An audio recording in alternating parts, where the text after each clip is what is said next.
저희가 지난주에 옛 언약과 새 언약을 비교하는 시간을 가졌는데 오늘 그 이야기부터 다시 시작하도록 할게요. 그래서 옛 언약과 오늘은 11시 예배 때 주은이가 설교를 했는데 나중에 영상 들어가 보세요. 스토리텔링으로 야곱의 하나님을 그림도 알록달록 잘 그리는 것 같아. 스토리텔링으로 아주 아름답게 메시지를 전하는데 다음 세대 아이들이 쏙 몰입돼가지고 듣는 시간이었습니다. 자, 옛 언약과 새 언약. 그러면 옛 언약과 새 언약의 구분이 바로 무엇을 통해 어떤 사건을 통해서 일어났다 했죠? 바로 십자가 사건을 통해서. 예수 그리스도의 십자가 사건. 예수 그리스도께서 십자가에서 죽으시고 부활하심으로 말미암아 새로운 시대가 열려진 것입니다. 사실 이 새 언약의 축복을 누리려면 십자가를 통과해야 하고 뿐만 아니라 사실 예배라는 것도 십자가를 깨달아야 예배드릴 수 있어요. 십자가를 알지 못하면 하나님은 영이시니 예배하는 자가 영과 진리로 예배할지니라라고 말씀하셨는데 그 전에 어떤 말씀이 먼저 나오느냐? 아버지께 참되게 예배할 그렇죠. 때가 오나니라 했어요. 아버지께 참되게 예배할 때가 오나니 이 에르코마이라는 때가 온다라는 표현이 요한복음에 정확히 7번 나와요. 그래서 그러면 여기서 때가 온다, 때가 온다, 때가 온다. 그때가 돼야 예배가 열린다 이거예요. 때가 와야 열린다 예배가. 때가 와야 영과 진리 예배가 가능하다. 바로 그때가 언제냐면 십자가의 때를 말하는 거예요. 할렐루야. 그러니까 십자가가 깨달을 때, 예수님이 십자가 행하신 일이 믿어지고 예수님의 십자가 사건을 통과할 때 비로소 예배가 가능한 것입니다. 할렐루야. 십자가 복음의 핵심이죠. 옛 언약과 새 언약이 구분되어지고 그 다음에 그러니까 여러 가지 정리를 했었어요. 옛 언약은 모세 오경이 대표적이고 또 구약으로 표현할 수도 있고 새 언약은 신약. 그러면서 모세 오경과 대조되면 뭐가 있겠어요? 사복음서. 신약 중에서도 사복음서로 나눌 수 있다라고 했어요. 그 다음에 율법의 조문은 뭐 하는 것이다 했죠? 율법의 조문은 죽이는 것이다. 그래서 죽이는 것이다. 율법은 우리로 하여금 뭐를 깨닫게 해요? 죄를 깨닫게 하는 거예요. 그러니까 율법은 죽이는 거죠. 율법이 기준이 세워지니까 죄가 무엇인지를 알 수 있고 율법은 우리를 죽이는 거예요. 죽이는. 근데 새 언약 율법의 조문은 죽이는 것이요 영은 살리는 것이다. 고 표현을 했어요. 그 다음에 자. 옛 언약 안에서는 옛 언약은 어떤 사역이다 했죠? 우리 고린도서에서는 직분이라고 번역된 단어가 헬라어로는 사역이라는 단어로 번역을 해야 된다. 디아코니아. 자, 그래서 정죄의 사역. 옛 언약은 정죄에서 고린도서 3장 우리 지난주에 나눴던 부분이죠. 새 언약은 의의 사역이다. 오늘 이제 이거 얘기 나누겠지만 옛 언약은 모세의 얼굴을 주목하게 했다면 새 언약은 예수님의 얼굴을 주목하는 것이다 라고 나눴어요. 정죄의 사역의 특징은 정죄, 판단, 정죄와 판단이죠. 그래서 실제 옛 언약과 새 언약이 교차되는 새 언약을 가져오면서 옛 언약을 종결시킨 대표적인 선지자가 누가 있어요? 그렇죠. 침례 요한이 옛 언약의 마지막 선지자 역할을 했습니다. 실제 침례 요한의 사역은 죄에 대해서 정죄하는 사역이었어요. 그래서 뭐 하라고 했어요? 회개하라 라고 외치면서 이 독사의 자식들아 외치면서 정죄와 판단의 사역이에요. 의의 사역은 예수 그리스도를 드러내는 사역이요 하나님의 가치관, 하나님의 세계관을 드러내는 사역이다 라고 해서 의의 사역, 성령께서 직접 깨닫게 하신다라는 표현을 했었어요. 자, 그래서 옛 언약과 새 언약이 구분이 되어지는데 물론 옛 언약과 새 언약 이 모든 것을 구약과 신약은 다 하나이죠. 결국 앞으로 오실 예수 그리스도, 이미 오신 예수 그리스도, 또 장차 오실 예수 그리스도를 나타내는데 옛 언약과 새 언약 다 결국 하나님의 언약에 대한 이야기. 창세기로부터 요한계시록까지는 하나님의 언약에 대한 서사가 쫙 펼쳐지는 것을 볼 수 있습니다. 십자가를 통과해야 새 언약의 축복을 누릴 수 있다. 이 새 언약의 축복에 대해서도 지난주 마지막 부분에 나누었어요. 예레미야 31장과 히브리서 8장을 대조하면서 새 언약의 축복이 있다고 했습니다. 새 언약의 축복. 어떤 것이 있을까요? 새 언약의 축복.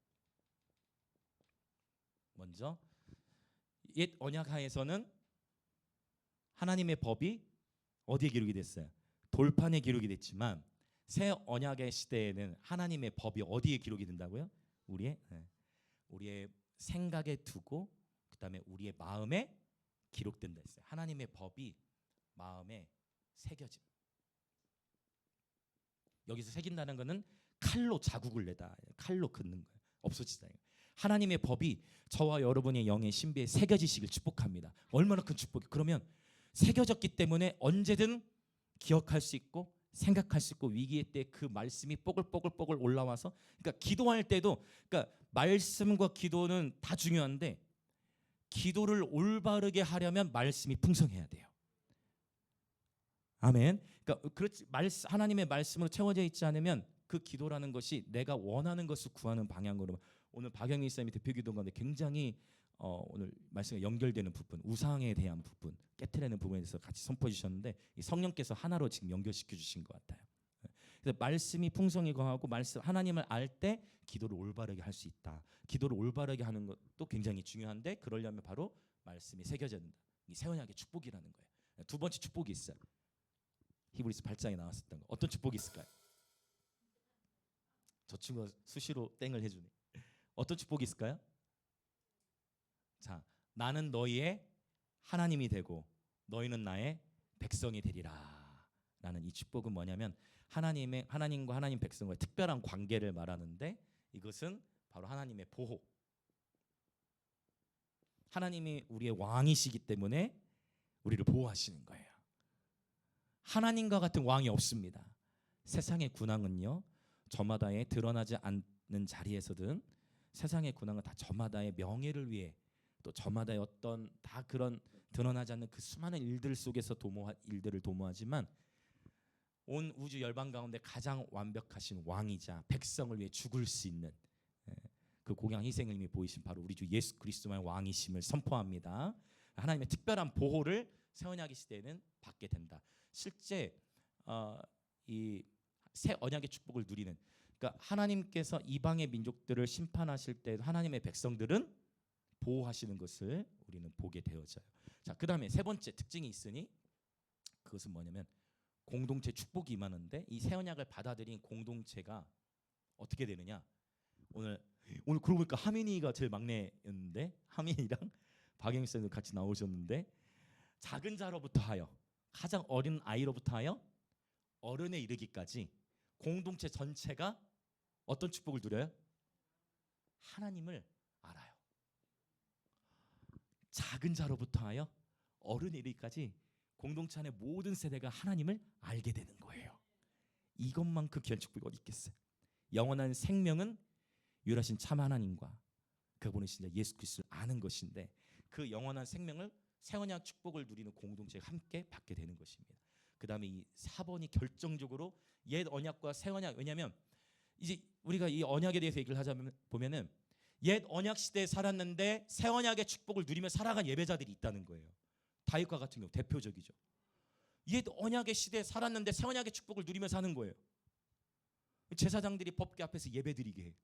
말도 안 되죠. 원래 그 법궤라는 것은 대제사장만 봐야 되는데 다윗은 옛 언약의 규칙을 깨버렸어. 그래서 24시간 365일 약 34년에서 37년 동안 다윗이 텐트 하나 치고 그 텐트 안에다가 법궤 놓고 법궤 주변으로 제사장들 돌면서 4,000명의 예배자를 세워가지고 거기서 끊임없이 예배드리겠어요. 24시간 365일 34년에서 37년의 시간 동안. 놀라운 것은 그 시간 동안 단 한 번도 이스라엘 패배한 적이 없어요. 그 성경에 뭐라고 기록해요? 다윗이 어디로 가든지 이기게 하시더라. 그러니까 예배에서 승리하면 전쟁에서 승리합니다. 할렐루야. 예배에서 승리하면 전쟁에서 승리하는 거예요. 팽팽한 영적 전쟁이 있어요? 예배하십시오. 주님을 전심으로 구하십시오. 전쟁의 승리가 오는 거예요. 할렐루야. 할렐루야. 자, 그래서 옛 언약 시대에 살지만 새 언약의 축복을 누리며 살아가는 자들이 있다고 했고, 근데 반대로 새 언약의 시대가 열렸는데 옛 언약의 사이클 안에서만 살아가는 사람들이 많이 있다. 바울이 오늘 이제 이 3장 12절에서 말하는 우리가 이 같은 소망이 있으므로 담대히 말하노니라는 것은 뭐냐면 담대하게 말하면서 이제 옛 언약의 사이클을 끝내고 새 언약의 축복을 누리며 살아가라라고 담대히 선언하고 있는데, 네 번째 특징이 아주 중요해요. 어떤 권세가 나타난다냐면 하나님께서 이제 다시는 너희의 뭐를 기억지 않는다냐면 불의를 기억지 않는다 했어요. 이게 놀라운 거예요. 이거는 새 언약의 축복이 뭐가 있느냐, 죄 사함을 말하는 거예요. 죄는 어떻게 해야 사해집니까? 회개를 해야 되잖아요. 근데 이 말씀의 의미, 이거 문맥만 놓고 보자면은 당연히 우리는 회개를 해야 되고 회개는 놀라운 축복이에요. 그런데 하나님의 말씀이 내 생각에 가득 차고 마음에 새겨져 버리니까 죄가 사해져 버리는 거예요. 그러니까 뭐냐면 자연적으로 회개가 돼 버리는 거예요. 하나님의 법에 의해서, 하나님의 말씀에 의해서 그분과의 또 이 나는 그의 하나님이고 그는 나의 백성이 되니까 친밀한 교제잖아요. 온 세대가 함께 하나님을 즐겁게 알아가니까 죄를 지을 여력이 없어지는, 죄에 관심을 둘 여력이 없어지는 그러한 영역으로 가는 이 죄사함. 사실 이것은 어떻게 보면 여러분 이렇게 얘기할 수 있어요. 원래 출애굽기 20장에 보면 옛 언약하에서 주어졌던 계명 중에 죄를 범하고 우상 숭배를 하면 그 우상 숭배 죄악이 언제까지 데려가요? 하나님 말씀 뭐라고 했냐면 우상 숭배를 하게 되면 그 우상 숭배의 죄악이 3, 4대까지, 자손 3, 4대까지 간다 했어요. 물론 그러나 그 옛 언약 시대에서 새 언약의 축복을 누린 자들은 그럼에도 불구하고 하나님의 말씀을 사랑하고 그 계명을 지키는 자에게는 은혜를 1000대까지 주신다 했어요. 그러니까 이미 옛 언약 하에서도 하나님의 언약에 신실하신 분이기 때문에 우상 숭배의 죄악을 회개하지 않으면 그것이 자손 3, 4대까지 영향을 미치는 거예요. 근데 이 옛 언약과 새 언약에서 차이가 있어요. 어떤 차이가 있느냐? 옛 언약하에서는 회개를 해도 죄의 대가가 나타나는 경우가 많이 있어요. 이런 경우를 우리는 많이 찾아봐요. 다윗이 범죄에서 그걸 회개했는데 회개했음에도 불구하고 아이가 태어났지만 그 아이 어떻게 됐어요? 죽었죠. 옛 언약하에서는 회개를 했는데 회개를 했음에도 불구하고 어느 정도 치러야 할 대가가 있다라는 것을 그 옛 언약하에서는 보게 되는 거예요. 그러나 하나님을 사랑하고 그의 계명을 지키는 자에게는 1000대까지 은혜를 베푸시는 말씀에 아멘인 줄 믿습니다. 아직 아담으로부터 해서 지금까지 1000대가 되질 않았어요. 그게 뭐냐면 하나님은 하나님을 사랑하고 하나님 계명을 지키는 자에게는 영원한 은혜를 주신다는 거예요. 이러한 영원한 은혜가 저와 여러분에게 이미 있는 줄 믿습니다. 옆에 계신 분들이 인사합시다. 하나님의 은혜가 우리의 방패이십니다. 자, 지금 제가 무슨 얘기를 하려고 하냐면, 그런데 문제는요, 문제라기보다는 새 언약에 예수님께서 어떤 일을 행하셨느냐, 나무에 달린 자마다 저주를 당하는 거거든요. 근데 갈라디아에서 뭐를 말씀하셨느냐, 예수께서 십자가에서 죽으심으로 말미암아 저주를 끊었어요. 예수님께서 십자가에 죽으심으로 말미암아 저주를 끊으신 거예요. 할렐루야. 주님께서 십자가에 죽으심으로 말미암아 율법의, 성경은 정확히 얘기해요. 십자가에 죽으심으로 율법의 어디에서? 저주에서. 율법을 완성하셨습니다. 율법의 저주에서부터 저와 여러분을 속량하신 줄 믿습니다.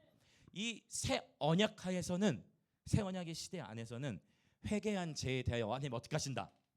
그들의 불의를 기억지 아니하신다. 할렐루야. 여러분, 이 새 언약의 계시를 오늘 취하시길 축복합니다. 이게 굉장히 중요한 거예요. 가문의 저주라는 이슈에 있어서. 여러분, 새 언약 시대가 이미 열렸음에도 불구하고 나는 여전히 가문의 저주가 있다라고 믿고 있으면 그 사람에게는 그 믿음대로 되어질 거예요. 이게 진짜 중요한 얘기예요. 믿음대로 되는 거예요. 새 언약의 시대가 열렸지만 옛 언약의 신앙생활과 옛 언약의 관점을 갖고 있으면 그 회개했음에도 불구하고 구약처럼 옛 언약 시대처럼 대가들이 일어나는 거예요. 그러나 새 언약의 시대가 열렸기 때문에 새 언약하에 회개하고 돌이키면 주님은 그 불의를 기억지 아니하신다 하셨어요. 그러니까 여러분, 어느 언약을 취하며 살아가실 거예요? 당연히 새 언약의 일꾼이 되셔야 돼요. 새 언약의 일꾼 되시길 축복합니다. 자, 옆에 계시면 인사합시다. 새 언약의 일꾼이 됩시다. 아주 중요한 거예요. 그래서 믿음으로 돌파하며 나아가는 거예요. 그러나 새 언약하에서도 회개하지 않으면 그 영역에 있어서는 하나님이 다루실 수 있다. 이건 성경이 얘기하는 거예요. 그리고 또 새 언약의 시대를 살아가고 있지만 옛 언약의 습관을 벗어버리지 못하면 새 언약 시대 안에서도 하나님께서 징계하실 수 있다라는 것을 우리는 볼 수 있어요. 여러분, 그래서 이 새 언약이라는 것은 저와 여러분이 놀라운 축복이에요.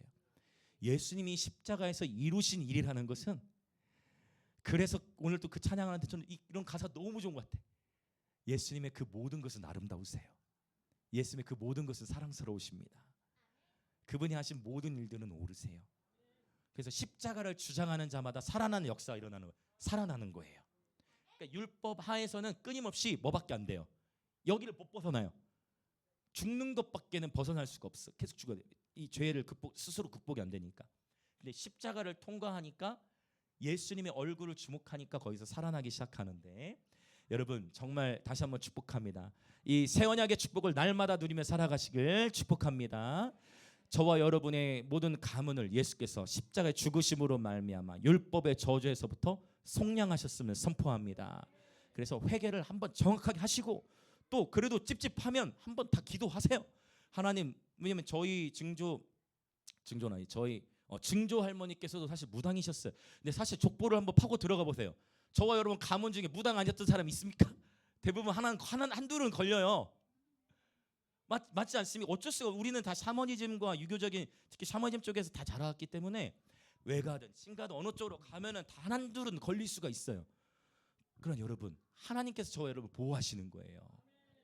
그럼에도 한번 가문을 위해서 축복하고 기도할 때 회개하고 이제 믿음으로 서시면 되는 거예요. 이 새 언약의 축복을 날마다 누리며 살아가실 축복합니다. 네, 그래서 이제 오늘 새 언약의 축복. 자, 그러면 이제 본문으로 들어가 보겠습니다. 제가 지난주에 출애굽기 34장 이야기를 할 거다 했는데, 먼저 제가 조금 전에 이 서론 부분 나누면서 12절을 읽었어요. 바울이 지금 담대히 말하는 거예요. 새 언약의 축복을 누려라. 새 언약의 일꾼이다. 우리는 이미 새로운 피조물이 되었다. 자, 이제 더 확장시켜 봅시다. 수건 이야기가 나와요. 자, 13절과 14절을 같이 읽겠습니다. 시작. 우리는 모세가 이스라엘 자손들에게 장차 없어질 것의 결국을 주목하지 못하게 하려고 수건을 그 얼굴에 쓴 것 같이 아니하노라. 그러나 그들의 마음이 완고하여 오늘까지도 구약을 읽을 때에 그 수건이 벗겨지지 아니하고 있으니 그 수건은 그리스도 안에서 없어질 것이라. 아멘. 자, 오늘 이제 이 수건에 대한 얘기가 나오네요. 수건. 네, 헬라어로 칼림마라는 단어인데, 헬라어 칼림마라는 단어는 수건인데, 이 수건은 우리가 샤워하고 나서 닦는 그런 수건을 말하는 게 아니라 사실은 베일을 말해요. 지금 면사포만, 이거 얼굴을 가리는 걸 말하는 거예요. 얼굴을 가리는 그런 수건을 말해요. 자, 그래서 베일을 가리킨다. 자, 그러면 이 수건에 대한 이야기가 나오는데, 지금 바울이 누구 이야기를 가져와요? 13절에 보니까 모세 이야기를 가져오는 거예요. 그래서 우리가 이제 출애굽기 34장의 본문으로 가볼 겁니다. 이제 본문을 접어놔 주시고 출애굽기 34장으로 가서 이 수건이 무엇을 의미하는가를 볼 건데, 34장 29절부터 35절이 보면 이 수건에 대한 이해가 나와요. 근데 이 수건의 이야기는 그러면 또 어떤 배경 속에서 나오게 됐는가? 그걸 좀 더 추적해 가보자면, 자, 출애굽기 20장에 하나님 법, 이 십계명을 주셨어요.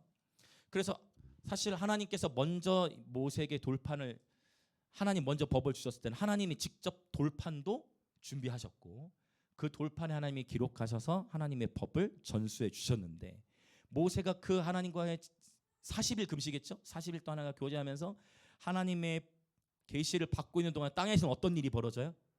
그러니까 모세가 이스라엘 백성들을 종되었던 데 애굽 땅에서 인도해냈고, 놀라운 표적과 기사를 다 봤는데 하나님의 백성들은 모세가 산에 올라가서 하나님과 교제하고 있는 며칠 사이에, 40일 사이에 불안한 거예요. 어떤 불안함이 오느냐? 모세 어디 있냐는 거야. 모세 죽은 거 아니야? 모세 어디 있어? 근데 또 궁극적으로 누가 안 보여. 지금 지도자가 없으니까, 하나님이 안 보이니까 너무 답답한 거야. 왜? 원래 이들이 이전부터 알고 있었던 신의 모습은 형상이 있어야 되거든. 형상이 있어야 되는데 형상이 없어. 하나님 뭐라고 말씀하셨어요? 나 외에는 다른 신 없으니 뭘 만들지 말라. 형상을 만들지 말라 했어. 이미지네. 우상을 만들지 말라 했어. 그런데 이들은, 이스라엘 백성들은 그동안에 이 옛 사이클, 보이지 않는 하나님의 믿은 지가 얼마 되지 않다 보니까 자꾸 뭘 원해? 보이는 하나님을 원하는 거야.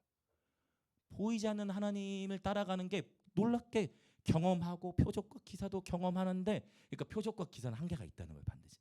그렇게 막 놀라운 구름 기둥, 불 기둥, 만나, 메추라를 경험해도 하나님이 보이지 않으니까 보이는 하나님을 원하는 거야. 모세가 없을 때 아론에게 찾아가요. 왜? 아론이 누구니까요? 아론은 제사장이니까, 제사장 임명을 받았으니까.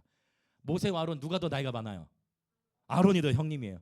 아론이 한 3살 더 많아요. 성경에 나와 있죠. 아론 제사장을 찾아가. 아론. 아이, 모세도 안 보이는데 하나님이 안 보니까 너무 답답해 죽겠어. 우리에게 좀 하나님을 좀 보여줘봐. 하나님 볼 수 있게 좀 하나님 좀 만들어줘봐. 하나님 형상을 좀 새겨줘. 이때 그러면 아론이 어떻게 반응했어야 됩니까? 아론이 안 돼. 여러분, 안 됩니다. 하나님께서는 어떠한 형상으로도 하나님을 대신하지 말라 말씀하셨습니다. 왜? 이미 말씀이 주어졌으니까. 그렇게 나아갔었는데 아론이 어떻게 반응합니까? 그래요? 여러분, 그렇게 하나님이 보고 싶고 보이는 하나님을 원해요? 그럼 여러분 금 좀 가져와 봐요. 여러분 집에서 금 좀 가져와요. 여러분 집에서 금 있는 거 다 가져오세요. 사람들이 금을 모아왔어. 그 금 모아가지고 그걸 어디다 집어넣어요? 불에다 넣어. 불에 넣었더니, 참 대답이 되게 신기한데, 불에 넣었더니 뭐가 나왔다고 얘기하냐면 금송아지 나왔대. 불에 넣었더니 금송아지가 나왔다고 표현하는 거예요. 그러면 그 불에 넣어서 금송아지를 만들어, 거기서 앞에 이스라엘 백성들이 그 금송아지를 보고 마음에 안도하기 시작해. 그래서 그제서 야, 이 금송아지가 우리 신이시다 하고 먹고 마시고 축제를 벌여요. 춤을 추면서. 그러자 하나님께서 화가 나시죠. 모세야. 모세가 내려와서 보니까 이스라엘 백성들이 금송아지를 섬기고 그 보고 돌판을 깨버리고, 거기서 모세 하나님 앞에 너무 죄송한 마음을 표현하고자 다시, 그 전에 모세가 어떻게 된 일인지를 물으니까 아까 얘기했던 바로 그 얘기. 불에 던졌더니 금소가 나왔다. 아론이 핑계를 대는 거예요. 여러분, 아론은요 이스라엘 백성 전체를 이끌어야 제사장이었어요. 그래서 제가 깨달았어요. 제사장이 직임이 중요한 게 아니다. 직임이 중요한 게 아니다. 아론이 제사장으로 직임은 받았지만 하나님을 모르는 거예요. 하나님의 법을 모르니까, 지도자라 하면 하나님의 백성을 하나님의 법으로 인도해 가야 되는데, 하나님의 백성의 방향을 놓쳤을 때 하나님의 법을 계속 도전을 줘야 되는데, 백성들의 눈치를 보느라 백성들에게 맞춰서 하나님을 만들어 버렸어. 이게 제사장이 한 거예요. 그러니까 이 지식이 없으니까 하나님 백성이 망하는데, 특별히 제사장들이 껴 있어야 돼요. 여러분, 우리가 특별히 한국 교회를 위해서 기도할 때도 그렇고, 결국은 교회 목사님들이 깨어나야 돼요. 목사님, 저를 포함해서, 제가 뭐 저를 내세우려는 게 아니라 저를 포함해서 결국은 말씀을 전하는 자가 사람의 눈치가 아니라 하나님의 눈치를 수용들면 말씀을 전해야 돼요. 말씀을 전하는 자가 하나님을 전해야 돼요. 말씀을 전하는 자가 하나님의 기준을 제시해 줄 수 있어야 돼요. 제사장이 타락하니까 하나님의 백성은 금송아지 앞에서 춤을 추는 거예요. 제사장이 하나님을 모르니까, 제사장이 하나님을 모르니까 그 제사장을 따르는 하나님의 백성이라 일컬음을 받는 이들이 금송아지를 만들어서 거기에 제물을 갖다 바치고, 거기에 제물을 갖다 바쳐서 우상을 섬기는 일에 쓰임을 받아버리는 거예요. 그래서 지금은 하나님을 바르게 하는 제사장들이 일어날 줄 믿습니다. 거룩한 제사장들이 일어날지어다. 그러니까 하나님은 이것도 마찬가지예요. 구약에서는 옛 언약과 새 언약, 옛 언약에서는 특정한 사람만 제사장으로 임명을 받을 수가 있었어요.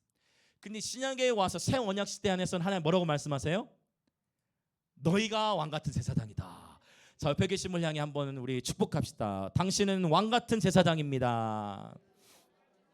한 번 더, 당신은 왕 같은 제사장입니다. 아멘. 저와 여러분이 개혁을 먼저 일으켜야 돼요. 저와 여러분의 가정 안에, 저와 여러분의 학교, 일터, 사회 안에 만나는 일과 관계 속에서, 여러분, 그게 의의 사역이에요. 예수님을 드러내는 거예요. 증거해야 돼요. 전하는 자가 없으면 듣는 자가 없는 거예요. 누군가는 전해야 됩니다. 저와 여러분이 왕 같은 제사장으로서 여러분 제사장에게는 저주의 권세가 없어요. 제사장에게는 축복의 권세만 있습니다. 이게 명확해. 제사장은 중재자의 포지션이고 축복의 포지션이에요. 저주라는 것은 할 권세가 없어요. 그 모든 재판은 하나님만 하시는 것입니다. 왕같은 제사장들은 예수 그리스도의 아름다움의 덕을 선포하는 거예요. 이게 왕같은 제사장의 사역이자 사명이에요. 예수님의 아름다움의 가치, 아름다움의 성경의 덕이라고 번역이 됐는데 예수님의 아름다우심의 가치를 저와 여러분의 삶으로 선포하는 예배자 되시길 축복합니다. 다시 한번 인사합시다. 하나님께서 당신을 왕같은 제사장으로 부르셨습니다. 예수님의 아름다우심을 선포하십시오. 지금 저는 뭘 얘기하냐면 계속 사실 같은 거예요. 자, 우리는 예수님의 아름다우심을 전해야 돼요. 세상이 얼마나 악해져 가느냐를 전하는 게 아니에요. 세상에 얼마나 위험하냐를 전하는 게 아니에요. 우리는 세상을 두려워하는 게 아니라 하나님을 경외하는 예배자들인 줄 믿습니다. 우리가 전할 것은 세상의 뉴스가 아니에요. 저와 여러분이 전하지 않아도 뉴스는 다 보고 있습니다. 저와 여러분이 전하지 않아도 뉴스는 다 보고 다 듣고 있어요. 이미 회사에서도 듣고 어디서든 들을 거예요. 우리가 전해야 할 것은 세상의 뉴스가 아니라 우리가 전해야 할 것은 예수님이에요. 우리가 전해야 할 것은 하나님의 영광이에요. 우리가 전해야 할 것은 예수님의 십자가요, 그분의 아름다우심이고 그분이 당신을 얼마나 사랑하는지 아십니까? 그분은 너를 사랑하셔. 우리 예수님께 나오자. 그러면 죽음이 두렵지 않아. 예수님을 전하는 거예요. 이것이 저와 여러분의 사명인 줄 믿습니다. 네, 그래서 자 그러면 자 아론이 제사장의 사명을 완전히 망각한 채 하나님의 백성을 죄진 대로 인도했어. 모세가 내려와요. 아니 아론 지금 뭐 하는 겁니까? 제가 깨달았어. 결국 영적 권위는 나이로 서는 게 아니구나. 아론이 훨씬 형이에요. 그럼에도 불구하고 영적 권세는 하나님 모세에게 주시. 그 모세 앞에서 아론이 막 당황한 거야. 막 당황했어. 그때 아론이 모세 내가 잘못했어. 이렇게 가야 되는데 내가 회개하는 대로 가지 않고 아론이 어떻게 얘기했다고요? 모세 너무 신기해. 내가 있잖아. 저 불 속에다가 금 던졌는데 아니 송아지가 튀어나오지 뭐야? 이게 뭐예요? 거짓말이잖아요. 불 속에 넣었는데 그게 초자연적으로 불 속에 그게 알라딘 램프입니까? 금을 넣었더니 무슨 그 3D 프린터인가? 입력하면 나오는 시대가 아니잖아요. 금을 넣었는데 거기서 송아지가 나왔대. 우리는 웃으면서 얘기할 수 있지만 아론이 지금 무서우니까 자기도 모세가 너무 무서우니까 왜냐면 이전에 봤거든. 모세가 그냥 확 하면 사람 죽여버리니까. 모세 변화되기 전에 모세가 그 동족 위에서 그 살인을 저질렀잖아요. 그러니까 이러다가 모세 나도 죽이겠다 한 생각이 들었을 것 같아 그 순간에.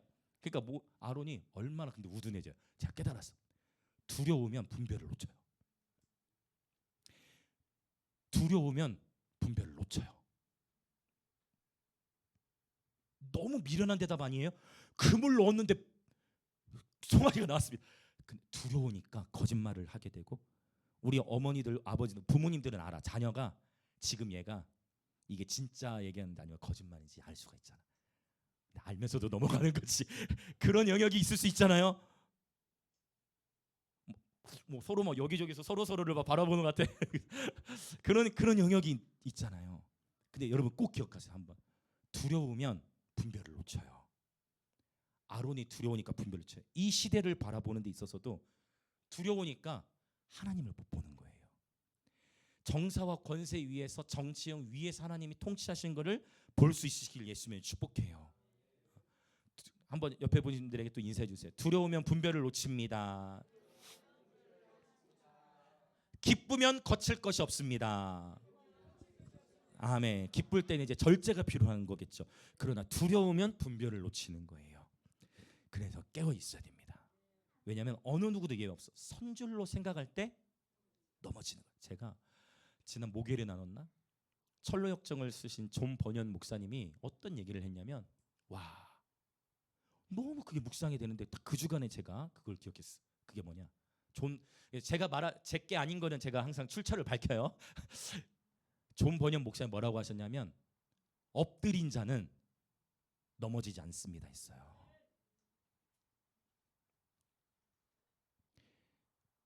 엎드린 자는 엎드린 자는 넘어질 수가 없어요. 엎드린 자는 넘어질 수가 없어요. 이것은 무슨 의미겠습니까? 겸손한 자, 또 이 샤하 엎드려서 경배하다. 여러분 겸손히 엎드려 주님을 경배하는 거. 여기서 말하는 엎드림은 물리적인 엎드림만을 의미하는 게 아니겠죠. 저와 여러분의 마음이 겸손한 데에 거할 때는 넘어지지 않는다는 거예요. 근데 가만히 인생을 돌이켜보십시오. 언제 내가 넘어졌는가? 그 넘어짐의 때는 서인 줄로 생각할 때일 거예요. 저를 포함해서 어느 누구도 우리는 주님 다시 이 땅에 오실 때까지 오히려 우리가 성장해 갈수록, 우리가 주님을 알아갈수록 원수도 같이 레벨이 어떻게 된다 했어요?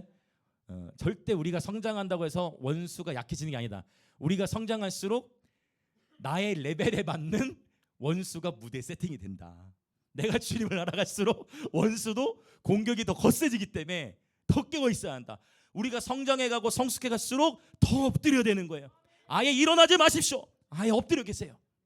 철저히 예수님이 그러셨잖아요. 예수님이 그렇게 표현하시잖아요. 자기를 어떻게 하셨다 했어요? 골로새서 자기를 비우셨다 했어요. 자기를 비워 종의 형체를 가지사 자기를 비워버리셨다 말씀하셨어요. 아예 엎드려 있는 거예요. 이게 존 번연 목사님이 이 얘기를 이거는 정말 성경적인 얘기인 것 같다라는 생각이 들어요. 자, 한번 또 옆에 계시면 또 인사합시다. 엎드린 자는 넘어지지 않습니다. 아멘. 네. 꼭 기억하십시오. 그래서 겸손히 거하는 거예요. 그 아론이 분별을 놓쳤고 그럼에도 불구하고 모세가 또 기도하러 또 40일 기도하러 또 이제 산에 올라. 그때는 왜 올라가느냐? 하나님 이 백성 멸망시키시면 안 된다고. 사실 모세가 40일 기도를 3번 하거든요. 그것도 엄청난 것 같은데 40일 기도를 그래서 이걸 똑같이 여러분 그럼 나도 40일 해야 돼 그렇게 하시면 안 돼요. 그럼 굉장히 위험할 수 있어요. 그거랑은 달라. 그 특별한 하나님의 인도하심이 있어도 한 번 먹고 두 번 먹고 세 번 먹고 네 번 먹고 다섯 번 먹고 주호 목사에게도 물어보시고 계속 물어보셔서 하셔야지. 40일 금식을 모세는요 물도 마시지 않고 금식했거든요. 큰일 납니다. 그래서 이런 금식은 특별한 하나님의 기도점이 있을 때 금식의 기도를 할 수 있겠지만 여호와께서 기뻐하시는 새 언약의 금식의 패턴이 있어요. 그건 뭐냐면 나 혼자 굶는 금식을 넘어서는 이걸 어떻게 표현했느냐? The fasting of kind of fasting 이렇게 번역했는데 그게 뭐냐면 금식의 종류. 하나님 말씀하시는 진짜 원하시는 금식은 뭐냐면요 가난한 자를 먹이라는 거예요. 그게 금식이에요. 우리는 금식 기도하면 나 혼자 몇 시간씩 기도 그거 하지 말라는 얘기 아니에요. 그런 뉘앙스 얘기하는 게 아닙니다. 그러나 또한 이사야 58장 보면 내가 기뻐하는 금식은 하면서 흉악의 결박을 풀어주는 것인데 억눌린 자를 자유케 하고 가난한 자를 먹이는 것이 참된 금식의 열매예요. 그렇구나. 그래서 금식에 대한 패러다니까 계속 우리가 생각을 하나님의 말씀 앞에 열어야 할 것들이 사실 굉장히 많아요. 그래서 그러한 모든 선입견의 누룩들이 제하여지시길 예수님의 이름으로 축복합니다. 쟤도 그렇다잖아요. 드럼도 치고 제가 친 것도 아닌데 신발이 없는데 어디서 소리가 났지? 신발을 다 빼갔는데 하이시군. 자, 그래서 여러분 이 새 언약의 축복을 누리는 예배를 되시기 축복해요. 네. 자, 지금 여러 다양한 얘기들을 하고 있지만 이제 다 하나로 모아질 겁니다. 그래서 이 모세가 결국 40일 기도를 하는데요. 세 번째 금식하러 간 이 아이가 이제 바로 이 34장이 40일 기도의 이 패턴이에요. 그것을 마치고 그 상황 속에서 하나님께서 이제 내려와서 주신 이야기가 34장에 나오는 에피소드예요. 이때는 두 번째 40일 기도에서는 하나님이 용서해 주시는 기도였다면 이 세 번째 40일 기도에서는 하나님께서 모세에게 돌판을 만들어 오라는 거예요. 처음에는 돌판도 하나님이 딱 주셨는데 얼마나 아름다웠을까 싶은데 그냥 이제는 모세에게 돌판을 만들어 오라 하시고 거기에 하나님이 이제 기록을 해주세요. 그리고서 하나님께서 이제 모세와 만남 이후에 모세가 내려옵니다. 자, 이제 보겠습니다. 29절부터 읽어볼게요. 시작. 모세가 그 증거의 두 판을 모세 손에 들고 시내산에서 내려오니 그 산에서 내려올 때에 모세는 자기가 여호와와 말하였으므로 말미암아 얼굴 피부에 광채가 나나 깨닫지 못하였더라. 아멘. 모세가 하나님과 친밀한 교제를 나누는 가운데 자기도 모르게 얼굴에 광증이 빛이 난 거예요. 그래서 제가 사실 여러분도 한번 실습해 보세요. 제가 이제 항상 한참 기도 훈련을 할 때 어떻게 했냐면 기도하고 나서 거울을 봤어요. 일부러. 진짜로 일부러. 그러니까 이런 말씀을 기억해서 내가 기도하기 전과 기도 마친 이후에 내 얼굴과 눈빛은 어떠한가. 자, 한번 볼까요? 자, 여러분 다 뭐 개인 기도 생활 하시니까 나도 뭐 1시간, 2시간, 3시간 어쨌든 기도 생활하고 기도 생활하면 내 얼굴빛이 달라지는 것 같다. 자, 오케이. 내려주시고. 나 기도하고 나도 내 얼굴빛은 별로 안 달라지는 것 같다. 오케이. 내려주세요. 정답은 없을 것 같아요. 그러다 이제 몇 점 봤는데 정답은 없을 것 같지만 모세도 얼굴에 광채가 난 걸 깨달았어요? 못 깨달았어요? 못 깨달았습니다. 하나님은 임재하셨고 광채가 나는데 처음에는 모세도 그것을 인식하지 못했다. 그런데 저 같은 경우는 그러니까 손든 분과 안 든 분이 반반으로 나뉜 것 같은데 그래서 실제 기도 마치고 나서 그 거울을 받아 특별히 제가 어디를 주목해서 봤을까요? 맞아요. 언제 얘기한 적이 있나요? 어디를 주목해서 얘기했었나? 어디를 주목해서 봤냐면 눈을 항상 주목해 봤어요. 왜냐? 주님 뭐라고 말씀하셨냐면 눈은 몸의 등불이다 했어요. 그냥 눈이 이 살거 플래시 육체의 등불이라 하지 않고 눈은 몸의 등불이라는 바디라는 것은 우리의 인격을 의미하는 거예요. 그 눈빛을 말하는 거예요. 실제 그래서 눈빛에 대해서 이 눈빛 단어만 성경을 쫙 연구해봐도 성경에서 눈빛이 살아있는 사람이 있었어. 누굴 기록할까요? 누가 눈빛이 살아있었다고 했냐면 다윗이에요. 다윗을 향해 기록할 때 눈빛이 얼굴빛이 붉고 눈빛이 달랐다는 것을 표현하고 있어요. 이것을 그러면 이게 항상 진리냐? 그건 아니지만 그러나 어느 정도 여러분이 이제 오늘 해보세요. 기도 끝나고 눈을 자세히 한번 들여다보세요. 한 1시간 정도 기도하시고 나서 눈을 자세히 보면 눈이 이렇게 초롱초롱한 눈빛이 달라요. 그래서 사실 우리가 거짓말하고 하면 눈을 제대로 마주쳐요, 못 마주쳐요? 여러분 거짓말하는데 나 진짜야 하면서 눈을 막 부르뚝 진짜요 믿어야 돼 이렇게 하는 사람은 정치인들 빼고는 웬만한 사람들은 쉽잖아. 정치인들은 그게 저는 정치인들 그게 왜 되느냐? 정치의 영에 잡혔기 때문에 된다는 거예요. 제가 지금 자꾸 얘기하는 건 영적인 걸 풀어서 말씀드리는 거예요. 여러분 이상하다. 저 사람이 원래 저런 사람이 아닌데 왜 저렇게 됐을까? 정치의 영에 사로잡혔기 때문에. 그래서 우리 가운데 제가 그래서 다음 세대를 축복하면서도 기도해. 몇 명 아이들에게도 누구야 너 정치계를 위해서 기도해봐. 저 그렇게 기도하는 아이들이 있어. 그건 이제 본인의 하나님의 감동을 받아야 되겠지만 누군가는 정치계에 들어가서 다니엘로 일어서야 되는 겁니다. 정치의 영이 판을 치는 가운데에서 깨끗하면서 좌우 어느 쪽에서도 바벨론의 학사들이 다니엘에게서 흠을 찾으려 해도 도덕적인 흠을 찾을 수가 없고 영적으로는 하루에 3번씩 무릎을 꿇고 하나님의 백성을 위해 기도하고 정치적인 실력으로는 느부갓네살 왕을 향해서 야 이 나쁜 느부갓네살아 내가 너를 이렇게 인도해주고 해석해줬는데 나를 굴에 집어넣어 이렇게 한 번도 하지 아니하고 자기가 굴에 갇히는 상황 속에서도 왕이시여 절대 반말하지 않았어요. 절대 함부로 대지 않았어요. 이방신을 섬기는 이방 땅의 왕이라 해서 야 이 나쁜 느부갓네살아 이렇게 하자. 제가 욕을 못하니까 나쁜으로밖에 못하는 거예요. 야 이 왁 근데 그렇게 하지 않고 다니엘 항상 어떻게 했다고요? 느부갓네살 왕이시여 다리오 왕이시여 이걸 배워야 돼요. 그래서 거룩한 제사장의 품격이 있으시길 축복합니다. 저와 여러분의 입술에 품격이 있어야 돼요. 귀인 자는 성령이 교회들이 하신 말씀을 들을지어다. 이 말을 계속 제가 하는 이유가 있어요. 여러분 품격이 있어야 돼요. 다니엘은 바벨론 포로에 10대 때 끌려가는데 80대 때 그 영광 해방을 봤으니까 적어도 60년을 날마다 하루 3번씩 무릎 꿇고 기도한 거예요. 이 자리에 계신 우리 모든 어른 세대분들 저와 여러분이 그렇게 하나님 앞에 헌신해서 기도해야 돼요. 다니엘은 그렇게 기도하면서도 하나님의 임재를 놓치지 않았어요. 여러분 기도하면서 하나님의 임재를 놓쳐본 적 있으시죠? 이해되십니까 이 표현이? 기도하면서도 하나님의 임재를 놓칠 수가 있어요. 여러분, 기도할 때도 우리의 마음을 깨뜨리고 하나님의 마음을 받으시길 축복합니다. 오늘 다른 쪽으로 많이 이게 빠져나갔네요. 그러나 하나님이 주시는 메시지가 있다고 저는 믿습니다. 네, 다시 결국 돌아올 거예요. 얼굴에 광채 얘기하다 그랬네. 그래서 눈빛 한번 진짜 보세요. 여러분이 기도 끝나고 나서 제가 그걸 테스트를 한 1년 이상 해봤어요. 진짜로 해봤는데 눈빛, 그래서 그러니까 분별력이 더 생기더라고. 이 얘기하다 그래요. 거짓말을 하면은 눈 마주칠 수 없다. 아까 이 얘기도 했었죠. 자, 그러면 이제 모세도 깨닫지는 못했지만 명백한 건 하나님과 교제하고 났더니, 그러니까 이런 거예요. 이를테면은 오늘 첫 곡을 왜 은혜로 했냐면 보민이가 은혜 신청곡을 했어요. 그래가지고 이 곡을 이제, 왜냐 어제 그 난예수가 좋다고 자기가 하겠다고 신청곡 했는데 어제 비가 와버렸잖아. 어제 비가 와가지고 거리 예배를 못 나갔잖아요. 러시아 형제도 원래 거리 예배 어제 오기로 했었는데 덕분에 저는 이제 곡 하나를 완성시켰지만, 근데 그 보민이 보면 자기는 자기가 변화된지 잘 몰라요. 요즘은 좀 인식하는 것 같은. 여러분 보기에는 보민이가 변화됐어요, 안 변화됐어요?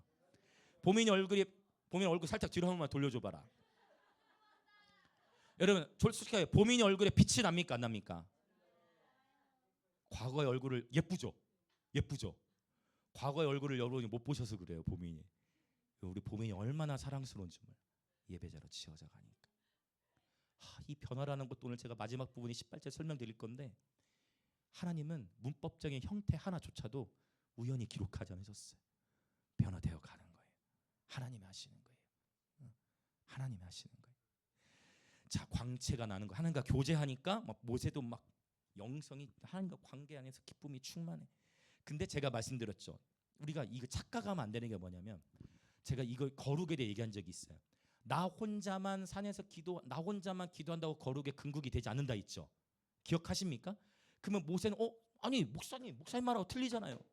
모세도 지금 그냥 하나님과 교제하고 내려오니까 얼굴 밝으니까 거룩의 최고 단계 간 거 아닙니까? 근데 한 가지 놓치면 안 돼요. 모세가 하나님과 독대하는 기도 시간만 가진 게 아니라 모세 마음 안에 뭐로 충만했다는 거예요? 백성을 향한, 이게 키라는 거예요. 제가 거룩에 대해 말씀드릴 때 나 혼자 열심히 도 닦는다고 해서 거룩의 긍지에 이를 수 있다 없다? 없다 있어요. 그것만 가지고 안 된다. 버무러지면서 십자가 지는 거를 훈련해야 된다. 그래야 거룩의 단계로 가는 거예요. 최고 단계로. 모세는 그걸 한 거잖아요. 어떻게? 200만 명의 백성들을 인도하면서 백성들이 죄를 지었는데도 모세가 가슴이 타니까, 하나님 내 이름을 차라리 생명책에서 지우실지언정 이 백성 버리지 마십시오. 그러니까 이 긍휼한 마음과 개인의 경건 생활이 합의되니까 거룩의 근국이 되는 거예요. 이걸 꼭 기억하셔야 돼요. 개인적인 경건 생활뿐만 아니라 반드시 영혼을 향한 긍휼이 있어야 돼요. 사랑이 있어야 돼요. 그래서 긍휼은 심판을 이기고 자랑하는 줄 믿습니다. 우리는요 영혼을 향해서는 반드시 긍휼히 여겨야 돼요. 근데 여기서 또 깨어 있어야 될 게, 우상에 대해서는 긍휼히 여기면 안 돼요. 영혼에 대해서는 긍휼히 여겨야 하지만 우상에 대해서는 다 불태워야 됩니다. 우상은 다 부서뜨려야 될 줄로 믿습니다. 신 중에서 가장 무서운 신이 뭐라고 그랬어요? 감사합니다 여러분. 자기 자신이라니까요. 자기 자신이 제일 무서워. 제일 강력한 신은 자기 자신. 그리고 예수님이 마태복음 6장에서 하나님과 견주어 대등한 신이 뭐가 있다냐면 돈, 만몬의 신이 있어요. 만몬, 돈의 신. 만몬, 돈과 자기 자신이 이 세상에서 가장 우리를 넘어뜨리기 쉬운, 선절로 생각할 때 넘어지기 쉬운 만몬, 돈과 그 다음에 자기 자신.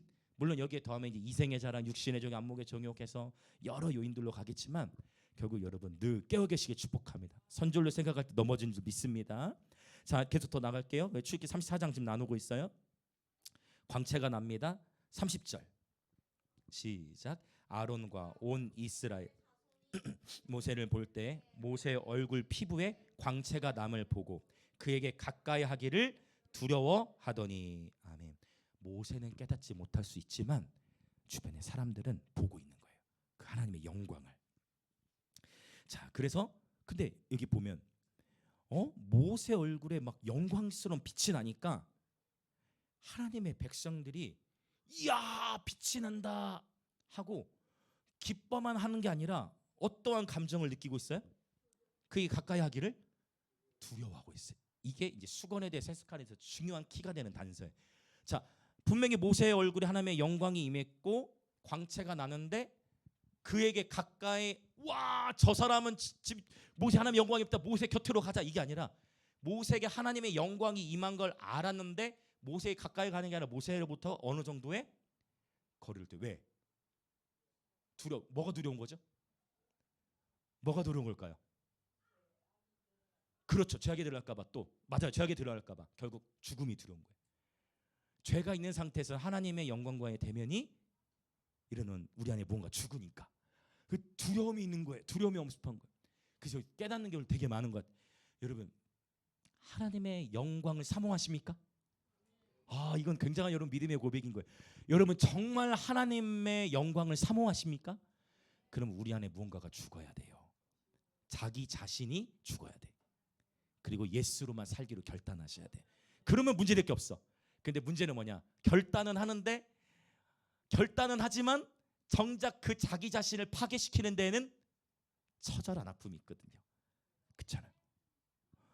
자기 자신을 죽이는 거, 자기 자신의 자존심과 자아를 파쇄하는 데는 이게 처절한 영적 싸움이 있어요. 그러나 제가 예전에 나눴어요. 고린도서 나누면서 바울이 뭐라고 고백해요? 나는 날마다 죽는, 한 번 죽는 법을 배우면, 자기 부인의 길을 알면 날마다 십자가를 질 수 있을 줄 믿습니다.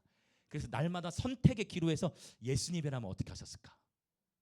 예수님이라면 뭐라고 말씀하셨을까? 예수님이 기준이 되는 거예요. 예수님이라면 뭐라고. 제가 그래서 아이들에게도 교육하면서 다 얘기를 나누면서 서로 뭐 안 나누려고 할 때 있으면은, 자 그럼 누구누구야 예수님이라면 어떻게 하셨을까? 그럼 애들이 답을 못해요. 눈빛이 흔들려. 뭔가를 느낀 거, 눈빛이 흔들려. 느끼는 거죠. 아, 예수님이라면 이렇게 하지 않으셨겠구나라는 거. 그러면서 바뀌어지는 거예요. 자, 옆에 계신 분이 한번 인사합시다. 예수님이라면 어떻게 하셨을까? 예수님이라면 뭐라고 말씀하셨을까요? 여러분이 화날 일이 있으시면 옆에 분에게, 그렇게 혹시 부부끼리든 아니면 자녀와 관계든, 예수님이라면 어떻게 말씀하셨을 것 같니? 해보세요. 그러면 이제 준비가 안 돼 있으면 화가 날 수도 있긴 해요. 아니 지금 거기서 예수님 얘기가 왜 나와? 그럴 수도 있을 수 있어요. 그러나 여러분, 적어도 우리 스스로가 선택을 할 때는, 그래 예수님이라면 지금 뭐라고 말씀하셨을까? 예수님이라면 지금 어떤 선택을 하셨을까? 여러분, 예수님이 우리 신앙의 모델이신 줄 믿습니다. 예수님 또한 신학의 모델이신 줄 믿습니다.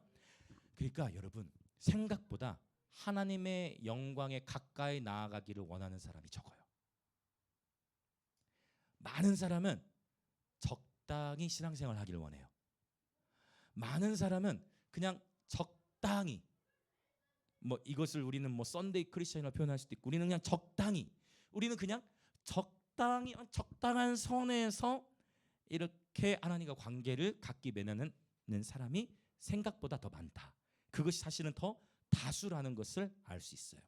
그러나 이 하나님의 영광을 가까이 보기를 원했던 한 사람은 모세가 만남의 장막에서 나오다 그 회막을 떠나지 않았으니 그가 누구예요?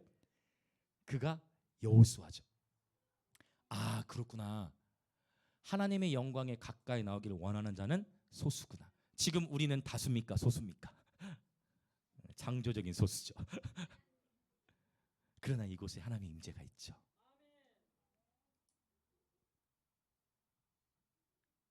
이곳에 하나님의 임재가 있죠.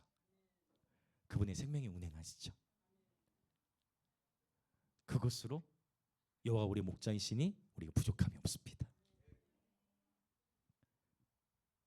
우리가 부족함이 없습니다. 하나님의 영광에 가까이 나아가기를 사모하는 예배들 되시기 축복해요. 이 거룩한 도전 앞에 여러분이 아멘으로 화답해 주시니 저도 너무 행복하고 감사해요. 놀랍네요, 회원님. 여러분, 우리가 연지공원에 나아가서 전도를 안 했으면 회원님을 어떻게 만날 수 있었겠습니까? 할렐루야. 네. 하나님의 영광에 더 가까이 나아갈 사모하는 저와 여러분 되시길 축복해요. 그러면 어떤 결단을 가지고 나아가야 된다? 나는 죽을 것에 대한, 자기 자신은 죽을 것을 각오하면서 그분의 영광 앞에 나아가는 거예요. 많은 회중들은 그것을 원하잖아요. 자, 그러한 상황 속에서 이제 33절, 33절 시작. 모세가 그들에게 말하기를 마치고 수건으로 자기 얼굴을 가렸더라. 수건으로 얼굴을 가렸어요. 왜 가렸느냐? 이스라엘 백성들이 모세의 얼굴의 영광을 보고 뭐 하니까? 두려워하니까. 자, 모세가 수건을 쓴 이유는 이스라엘 백성들이 모세 얼굴을 보고 두려워하니까 가린 거예요. 자, 좀 더 볼게요. 34절과 35절 읽어봅시다. 시작. 그러나 모세가 여호와 앞에 들어가서 함께 말할 때에는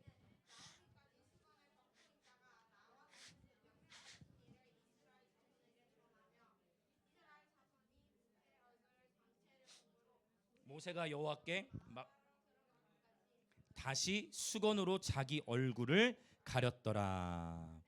자, 지금 이 34절에서 모세가 여호와 앞에 들어가서 주님과 교제할 때는 수건을 벗고 있고 나왔을 때에는 수건을 다시 뭐 했다는 거예요? 자기 얼굴을.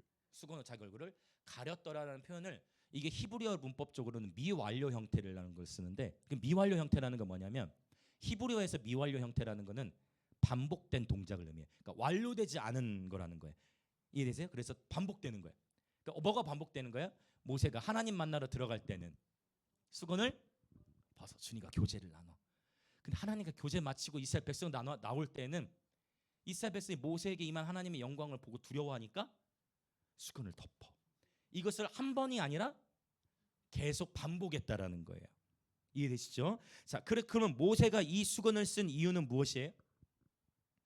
이 수건을 쓴 이유는 하나님의 백성들이 죽지 않기 위해서, 하나님의 백성들을 보호하기 위해서 쓴 거예요. 모세가 이 수건을 쓴 거는 여러 가지 묵상할 수 있어요. 물론 백성들이 자기에게 오기를 무서워하니까 수건을 썼다라고 볼 수도 있지만, 그렇게 볼 수 있지만 수건을 쓰는 이스라엘 백성들이 죄 가운데서 죽지 않기 위해서, 죽지 않도록 하기 위해서, 하나님의 백성들이 죄 가운데서 죽지 않도록 하기 위해서 뭐를 썼다고요? 수건을 썼다라는 거예요. 이러한 배경 지식을 가지고 이제 우리 고린도후서 본문으로 올 거예요. 그러니까 옛 언약하에서는, 이게 우리가 새 언약 시대 얼마나 큰 축복인지 몰라요. 옛 언약하에서는 죄 가운데서 하나님을 보면 죽는 거예요. 그러나 새 언약 시대 안에서는 죄 가운데에서 하나님께 나아감으로 죄 사함을 받는 거예요. 이게 달라요. 새 언약의 시대 안에서는 죄로 인해서 갈등이 있지만 하나님께 나아감으로 말미암아 그 하나님 앞에서 죄가 회개되어지고 죄 사함을 받게 되는 거예요. 이건 큰 차이가 있죠. 이게 옛 언약은 기본적으로 옛 언약은 하나님 섬기는 동기가 두려움이에요. 옛 언약은 하나님 섬기는 동기가 두려움이에요. 뭐에 대한 두려움? 심판에 대한 두려움. 그런데 새 언약은요, 하나님을 섬기는 동기가 사랑이죠. 사랑. 욥도 나중에 이걸 깨달았어요. 자기 인생에 고난이 막 극심할 때는요, 막 너무 힘들죠. 주변에 있는 사람들 자꾸 힘든 얘기하고. 그 이전에는 욥이 자기 자녀들에게 무슨 일이 생길까봐 자녀들 대신해서 막 재물 바치고, 이게 요셉이라니 욥의 삶이었어. 그런 욥이 자신의 삶이 처절한 시간들을 통과하다가 나중에 하나님께서 나타나셔서 그분의 창조 세계를 보여주시면서, 욥아, 내가 만든 이 피조물들을 봐라, 저 까마귀 봐라, 저 낙타를 봐라, 저 타조를 봐라, 저 타조가 왜 이렇게 멍청한 줄 아냐? 내가 저 타조에게는 타조를 멍청하게 만들었다. 이런 표현이 있어요. 저 타조에게는 내가 IQ를 낮게 줬다. 그래서 저 타조는 멍청하다. 이런 하는 다 표현하고 계세요. 욥아, 까마귀가 왜 까까 우는지 아냐? 기가 막히죠? 들으셨어요? 자, 까마귀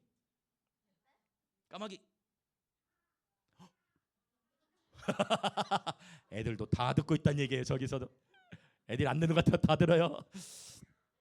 까마귀가 그러면 까마귀가 왜 깍깍한다 했어요? 하나님이 가르쳐 주세요. 왜 까마귀가 깍깍한다 했냐면, 먹을 것이 없어서 굶주릴 때 하나님을 향해 깍깍하는 소리를 듣고 하나님께서 그 한낱 작은 피조물과도 같은 까마귀를 위해 먹을 것 공급하신다는 거예요. 하나님은, 여러분 중에 참새구이 드셔본 적 있으신 분 있는지 모르겠지만, 하나님은 참새 한 마리도 땅에 떨어지는 것을 허락하지 않는다 했어요. 저와 여러분 아침에 자고 일어나면 또 샤워하고 나면 머리카락이 얼마나 많이 빠집니까? 하나님은요 날마다 그 머리털의 개수까지 세시는 분이세요. 이 창조의 하나님은 하나님이 쫙 서술해 주시니까 욥이 제가 깨달았어요. 이거구나, 이게 새 언약이구나. 아까 말씀드렸지, 예언 언약 시대 사는데 새 언약을 경험한 사람들의 대표적인 아까 다윗도 있지만 욥도 그런 말씀이 막 새겨지고 들어오니까 하나님의 법이 나의 욥의 생각과 마음을 막 지배하고 막 하나님의 말씀의 칼이 나를 후벼 들어오니까 그 말씀을 경외하는 가운데 하나님 앞에 주여 내가 이제 눈으로 주를 보는군요. 내가 주 앞에 회개합니다 하고 막 회개가 일어나 주님 앞에서 욥이 회복되는 거예요. 그 다음에 하나님께서 욥에게 놀라운 축복 주신 걸 보잖아요. 그 이전에는요 욥이 하나님을 예배하는 동기는 심판에 대한 두려움이었어요. 자기 혹시 자식들에게 그 심판이 오지 않을까, 자녀들이 바로 서야 되는데 그게 안 되는, 그 욥이 그것 때문에 두려웠어. 근데 나중에 이제 하나님을 경외하는 동기가 달라졌어. 이제는 그분을 눈으로 본다. 내가 주를 보세요. 욥이 내가 이제 눈으로 주를 본다 했어요. 그 눈으로 주를 본다라는 게 신기하지 않습니까? 그 고백이 눈으로 주를 본대요. 내가 이제 주를 보나이다. 하나님의 말씀을 듣고 있는데 나는 눈으로 주를 본다라고 말씀하는 거예요. 여러분 축복합니다. 지금 이 순간에도 눈이 열려 주님을 보시길 축복합니다. 주님을 보시길 축복합니다. 말씀을 듣는 가운데 여러분은 주님을 보고 계신 거예요. 하나님의 말씀이 선포되는 가운데 여러분의 말씀을 읽으시는 가운데 주님을 여러분 보게 되시는 겁니다. 이게 새 언약 축복을 욥도 누린 거예요. 사랑이 동기가 되어진 겁니다. 자, 그러면 다시 이제 고린도후서 3장으로 돌아와서, 자, 지금 모세가 수건을 쓴 이유는 뭐라고 했죠? 하나님의 백성들이 죄 가운데서 죽지 않도록 하나님의 백성들을 보호하기 위해 모세가 수건을 썼다 했어요. 그런데 13절은 어떻게 시작하냐? 우리는 그렇게 하지 아니한다라고 표현하는 거예요. 우리는 그렇게 할 필요가 없다. 왜? 새 언약의 시대가 열렸으나. 그러나가 또 나와요. 그러나는 뭐냐? 14절을 다시 읽어볼까요? 시작. 그러나 그들의 마음이 완고하여 오늘까지도 구약을 읽을 때에 그 수건이 벗겨지지 아니하고 있으니 그 수건은 그리스도 안에서 없어질 것이라. 아멘. 자, 문제는 이거예요. 새 언약의 시대가 열렸음에도 불구하고 그러나 아직도 마음이 완고한 자들은 오늘까지도라는 거예요. 오늘날까지도 구약을 읽을 때 뭐가 벗겨지지 않았다. 수건이 벗겨지지 않았다. 그러니까 수건이 벗겨지지 않으니까 제대로 하나님의 마음을 헤아릴 수 없다라는 것을 지금 계속 언급하고 있는 것입니다. 무엇 때문에 수건이 벗겨지지 않았대요? 그들의 마음에 무엇 때문에? 완악함 때문에. 그러니까 여기서 이제 전환이 일어난 거예요. 지금 13절은 누구에 대해서 얘기했어요? 누가 수건 쓴 거 얘기한 거예요? 13절은 모세에 대해 얘기한 거예요. 근데 14절은요? 그렇죠. 이스라엘 백성들을 향해 얘기하는 거예요. 아, 모세는 실제 수건을 썼는데 지금 14절로부터 이 수건을 이제 영적인 의미로 해석하기 시작하는 거예요. 오케이? 13절과 14절 차이가 보이세요? 13절에서는 모세가 수건을 얼굴에 썼잖아요. 실제 쓴 수건이에요. 근데 14절에서는 지금 저와 여러분이 어느 누구도 여기 수건 쓴 사람이 없어요. 어느 누구도 우리는 여기서 지금 수건 쓴 사람이 없어요. 그런데 영적으로는 수건이 쓰여져 있는 사람이 있을 수 있다는 거죠. 그것을 얘기하는 거예요. 성경을 읽는데도 열려지지 않아. 그러면 왜? 무엇 때문에? 마음의 완고함 때문에 수건이 쓰여져 있다라고 표현하는 거예요. 이사야 6장에 보면 이사야 6장에 하나님 이런 표현 하시잖아요. 그들이 보아도 보지를 못하고 들어도 듣지를 못함은 이는 그들의 마음의 완고함 때문이다. 그래서 하나님 어떻게 행하신다 했어요? 아예 적나라하게 표현해서 하나님께서 아예 내가 그들을 보지 못하게 할 거야. 내가 그들을 듣지 못하게 할 거야라고 말씀하세요. 여기서 말하는 이 마음의 완고함, 이 마음의 완고함이 뭘까요? 사무엘상 15장에도 언급하지만 결국 이 마음의 완고함이라는 건요, 이게 우상 숭배와 연결된. 우리 마음의 완고함은 나 자신을 섬기기 때문이에요. 그래서 마음의 완고함, 저와 여러분의 심령에 말씀의 빛이 들어오면서 우리 마음의 상태가 깨어지고 부드러우면 회개가 일어나는데, 우리 마음에 완고함이 있으면 똑같은 하나님의 말씀이 선포되는데 어떤 반응이 나타날까요? 분노가 일어나요.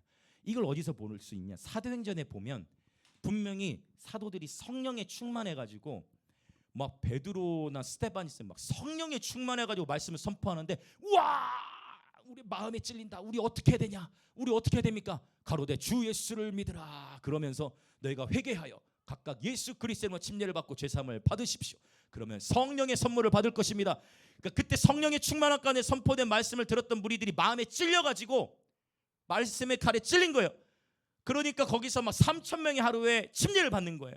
근데 바로 그 뒤로 넘어가면 어떤 일이 일어나? 똑같이 베드로가 성령에 충만해가지고 말씀을 선포하는데 거기서도 똑같이 마음에 찔렸다고까지 표현해. 말씀은 칼이에요. 그러니까 찌르는 거예요. 그러니까 찔렸는데 분명히 사도행전 2장에서는 찔린 사람들이 회개를 했는데 그 뒤에 찔린 사람들은요, 돌을 들어 치료하는 거예요. 그렇구나. 여러분, 씨에는 문제가 없어요. 밭에 문제가 있는 거예요. 하나님의 말씀의 씨앗에는 문제가 없습니다. 열매는 밭에 달려 있어요. 할렐루야. 하나님의 말씀은 영원하세요. 저와 여러분의 마음 밭이 기경되어지시길 예수님으로 축복합니다. 길가와 같이 단단한 마음이 깨어지시길 축복합니다. 근심 걱정으로 인해 무거운 돌들이 제하여지시길 축복합니다. 상처로 인하여 찌르는 가시들이 제하여지시길 축복해요. 그리고 말씀을 듣고 열매 맺는 옥토 되시길 축복합니다. 옆에 계신 분들의 인사합시다. 옥토가 됩시다. 한 번 더 옥토가 됩시다. 아멘. 너무 중요한 거예요. 옥토가 돼야 돼요. 그러니까 13절에서는 모세 얼굴 가린 수건을 얘기했다면 14절에서는 이스라엘 백성들을 가리고 있는 수건을 이제 비유적으로 영적으로 설명하고 있는 거예요. 자, 그럼 더 볼게요. 그런데 놀라운 것은 이 수건은 누구 안에서 없어질 것이다? 예수님 안에서 없어질 것이다. 할렐루야. 이것이 우리에게 복음이에요. 자, 더 볼까요? 15절 시작. 오늘까지 모세의 글을 읽을 때에 수건이 그 마음을 덮었도다. 그러니까 아무리 성경을 읽어도 안 열릴 수 있다. 이것도 있어요. 그러니까 아무리 성경을 읽어도 그 성경이 안 열려질 수 있어. 그래서 우리 안에 뭐를 부서뜨려야 한다? 뭐를 깨뜨려야 한다? 우상숭배, 자기 자신 깨뜨리는 거. 이게 사실 신앙생활의 키예요. 자기 자신을 일찍 깨뜨릴수록 더 빨리, 그러니까 항상 겸손하면 더 빨리 성장해요. 자기 자신을 일찍 깨뜨릴수록 더 그분의 생명을 더 일찍 누리기 시작하는 거예요. 여기 이제 처절한 싸움이 있어요. 왜냐하면 많은 경우에 여러분 우리도 억울함을 겪어요. 제가 목요일에 이걸 나누면서 하나님 정말 감동을 주시던데, 가인의 예배와 아벨의 예배가 있어요. 가인도 예배를 드리고 아벨도 예배를 드렸는데 아벨의 예배를 하나님이 기뻐 받으셨거든요. 그러면 아벨이 살아야 되는데 누가 죽었어요? 아벨이 죽었어요. 가인이 살고요. 아벨은 올바르게 예배를 드렸는데 아벨이 죽은 거예요. 가인이 잘못했는데 가인이 살았어요. 십자가는 억울함을 극복해야 돼요. 십자가라는 것은 억울함의 길로 빠지는 게 아니라 자기 부인의 길로 가야 돼요. 이게 어려운 거예요. 근데 아벨의 피는 하나님 뭐라고 말씀하시냐면 지금도 살아서 우리에게 말한다고 하세요. 아벨의 육체는 죽었지만 아벨의 피는, 아벨의 영혼은 말하고 있다. 이것이 복음이에요. 그게 아벨의 부르심이었던 거예요. 근데 인생을 살아가다 보면 우리 그리스도인들이 억울한 일 당할 때가 많거든요. 회사에서도 내가 더 참아야 돼. 내가 더 해야 돼. 또 요즘에는 매스컴 이런 것 때문에 교회 다니는 사람들 싫어하는 그런 회사 분위기 있어. 여러분 축복해요. 여러분으로 인해서 여러분 근무하시는 직장에, 여러분 다니시는 학교의 영적 분위기가 모든 교회 다니는 사람들이 다 나쁜 건 아니네. 여러분을 통해 그러한 소리가 들려지시게 축복해요. 세상에 많은 사람들이 교회는 타락했어. 이게 뭐야? 이거 교회는 다 타락했어라고 얘기할 때 여러분 한 사람을 통해서 여러분의 학교가 복음화되고, 여러분 한 사람을 통해서 여러분의 직장 가운데 야, 저 사람은 진짜 예수쟁인 것 같아. 이러한 소문들이 들려지시길 축복합니다. 그러면 여러분 잘 가고 계신 거예요. 너도 교회 다녔냐? 이거는 정말 위험한 거예요, 여러분. 너도 예수 믿냐? 이런 얘기가 아니라, 야, 너를 보니까 다른 사람은 다 가짜 같은데 너는 내가 보니까 진짜다. 그렇게 말해도 교회 안 올 거예요, 바로. 그러나 포기하지 마시고 선을 행하되 낙심치 마십시오. 그러면 주님께서 주님의 시간에 거두게 하시는 줄 믿습니다. 아멘. 벗겨지지 않아요. 우상이 깨져야만 보이는 거예요. 자, 그럼 더 볼게요. 이제 드디어 하이라이트로 가는 거예요. 16절과 17절. 마음의 완고함, 우상 숭배라 했으니까 주님은 키를 주시는 거예요. 16절 17절 시작. 그러나 언제든지 주께로 돌아가면 그 수건이 벗겨지리라. 주는 영이시니 주 영이 계신 곳에는 자유가 있느니라. 할렐루야. 이 새 언약의 축복이라는 것은요, 야, 주의 영 안에서 자유가 있어요. 그리스도 안에서 이 넘치는 자유. 죄와 사망의 법, 율법으로는 끊임없이 정죄하고 판단하고 두려운 것인데 오늘 예배를 제대로 잘못 드리면 죽는 거야. 이를테면 오늘 구약에서 그렇잖아요. 예배를 제대로 드려야 되는데 이런 안식일인데 안식일에 예배를 잘 못 오고 다른 데 갔어. 그러면 뭐 하는 거예요? 구약에서는 돌로 쳐 죽이라. 주일 성수 안 하면 구약에는 어떻게 된다고요? 주일 성수 안 하면 돌로 쳐 죽이는 거예요. 우리는요 정말 큰 하나님의 은총 가운데 살고 있는, 오늘날은 그렇다고 해서 바로 심판이 오는 게 아니에요. 이게 십자가의 은총인 줄 믿습니다. 놀라운 우리는 은혜 가운데 살아가는, 그리고 그분을 사랑하고 그분 안에 거하는 자는 이야, 이루 말할 수 없는 자유함 가운데 주님을 예배하는 거예요. 여러분 상상해 보세요. 막 짐승 각을 막 목 치고 피 튀고 짐승 비명 소리 나고 막 그 피비린내 나는 소리가 나는데 와 기쁘다, 이렇게 예배가 어렵단 말이에요. 그 우리는 얼마나 좋아요. 마음껏 축제할 수 있고, 이 새 언약의 시대 예수님이 십자가에서 이루신 일로 말미암아 날마다 그 가죽 벗기 얼마나 힘들겠어요. 이거 우리는 상징으로만 적용하면 되는 거잖아요. 각 들려면 얼마나 힘든데, 구약의 제사 매주일마다 짐승 잡아보려고 하세요. 얼마나 저와 여러분 다 산적처럼 변할 거예요. 힘들다. 가죽 벗기면서 언제든 벗기, 가죽 벗기느라 지칠 거야 아마. 우리는 얼마나 나와서 그냥 편하게 예배 얼마 춤추면 돼. 다 예배하면 돼. 그래서 이 시대에도 제가 우리 다음 세대들에게 예배 헌신을 가르치기 위해 장비 나르는 것부터 해서 장비 나르는 게 곧 제단 쌓기다 하고 가르치고 있죠. 헌신이 사라져가는 시대니까 예배. 자, 자유가 있어요. 이 자유, 여러분 이 그리스도 안에서의 넘치는 자유를 누리시기 축복합니다. 세상은 결코 할 수 없는 이 자유, 예수 안에서 누릴 수 있는 기쁨의 충만함, 이 충만함이 넘쳐나셔서 흘러 넘쳐서 여러분의 가정, 학교, 일터 가운데 운반되어지실 축복합니다. 자, 더 볼까요? 자, 이제 18절이 하이라이트. 이제 이 말씀 보고 우리 기도하겠습니다. 18절 함께 같이 읽겠습니다. 시작.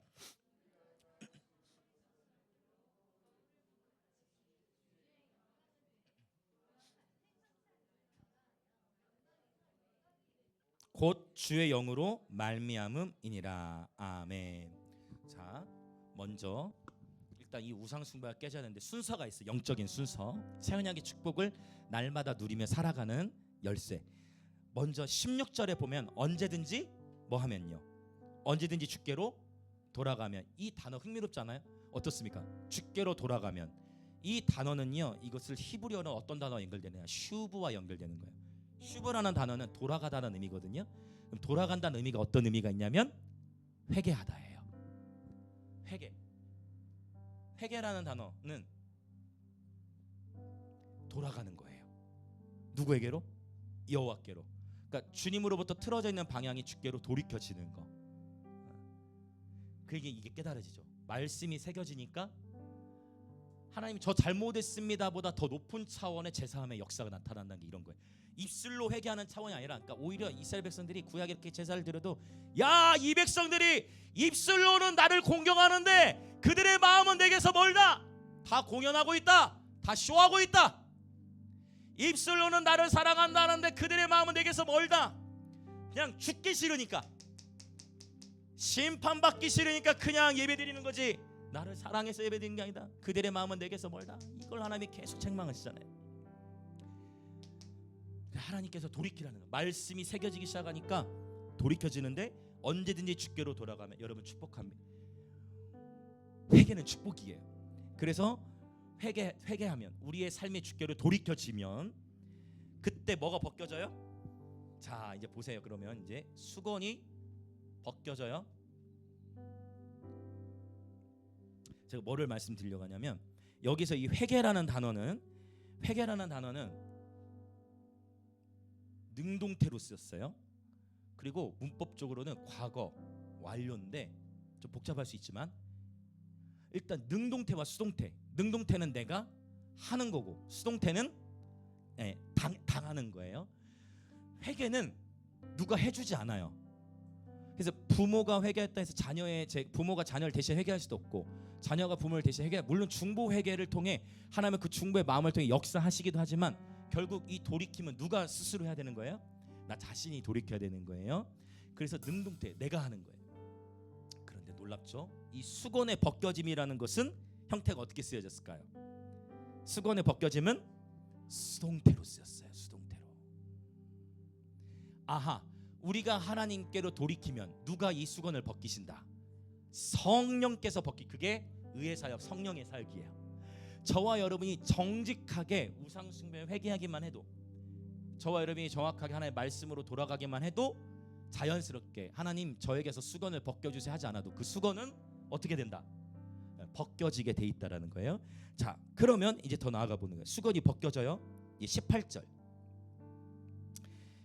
보면 우리가 다 수건을 벗은 얼굴로, 여기서도 수건을 벗은 얼굴이지만 사실 문법적으로는 어떤 형태로 쓰였냐면 명백히 수동태. 그러니까 16절에서 수건이 벗겨지리라 했죠.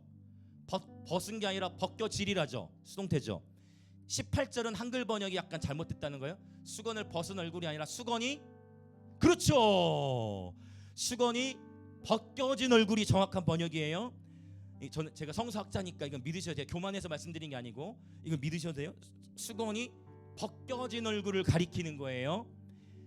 하나님이 벗기시는. 그러면 자, 이제 여기서 더 나가는 거예요. 와, 오, 수건이 벗겨졌어요.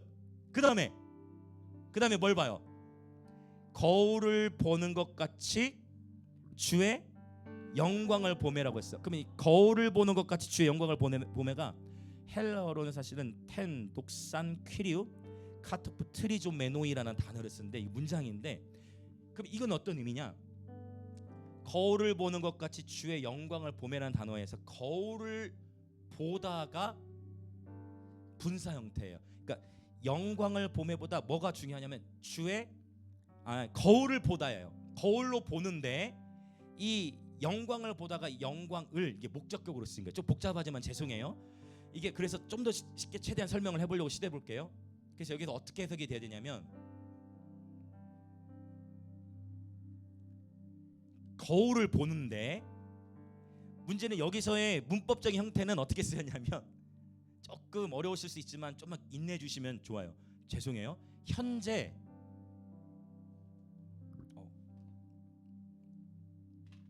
여기서 희한한 형태가 쓰여요. 중간태가 쓰여요.